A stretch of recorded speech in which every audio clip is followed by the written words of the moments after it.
Face और phase difference wave में जितना हम आसान समझते हैं उतना ही वो कठिन होता जाता है अगर हम सिर्फ बुक से ही समझे तो, क्योंकि बुक्स इसे सही तरीके से एक्सप्लेन नहीं कर सकती। ऐसा मैं क्यों कह रहा हूँ ये आपको इस वीडियो में पता चलने वाला है। तो देखिए, आपको ये तो पता ही है कि जब एनर्जी एक जगह से दूसरी जगह जाती है तो वो मीडियम के पार्टिकल्स को डिस्टर्ब कर देती है। इस डिस्टर्बेंस में पार्टिकल्स की पोजीशन को फेज कहते हैं और पार्टिकल्स डिस्टर्ब होने के बाद सर्कुलर मोशन करते हैं, इसलिए उनकी पोजीशन को एंगल से रिप्रेजेंट करते हैं। पर कैसे करते हैं उसको समझने से पहले पार्टिकल का मोशन देखिए।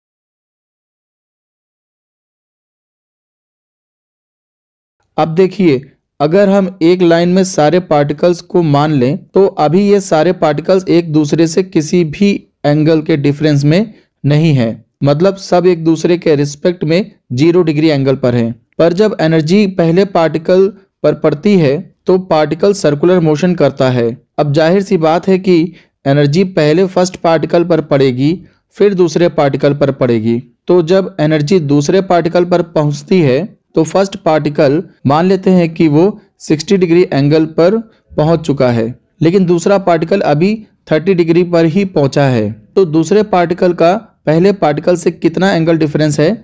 आंसर होगा 30 डिग्री, और यही दूसरे पार्टिकल का फेस होगा। ध्यान देने वाली बात यह है कि एक वेव में सभी पार्टिकल का फेस सबसे पहले वाले यानी फर्स्ट पार्टिकल के रिस्पेक्ट में ही देखते हैं। मान लेते हैं कि जब एनर्जी 6th पार्टिकल पर पहुंचती है तब पहला पार्टिकल एक चक्कर पूरा करके टोटल 390 डिग्री यानी 390 डिग्री पर आ जाता है। तब 5th पार्टिकल 30 डिग्री पर पहुंचता है। तो देखने में लगेगा कि दोनों में एंगल का कोई डिफरेंस नहीं है और वो सेम फेस पर हैं, लेकिन आपको याद रखना है कि फर्स्ट पार्टिकल का एंगल 390 डिग्री है, इसलिए 5th पार्टिकल का फेस 360 डिग्री होगा। अब बात करते हैं फेस डिफरेंस की। तो मैं आपको बता दूं कि फेस डिफरेंस 2 टाइप का होता है।